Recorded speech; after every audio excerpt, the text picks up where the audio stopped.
Our ECDs, they have shopping on wheels. They bring a bike, and we do a bit of shopping. So we use our field as the shopping mall. So we actually plant different items, then they have to cycle and get those items. So we really do cycling, but at a smaller scale. So why not engage in a bigger scale now? That's why we are partnering with Barwick on Saturday, so that our kids, even in the junior level, are able to partake and also experience this wonderful experience. Because what are we saying?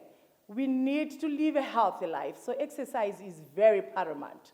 So we are encouraging our students as well as the parents. So you see, we have parents who are actually coming on Saturdays. It's not only the students and the teachers, but we do have parents who are partnering. So please, you will definitely see us on Saturday.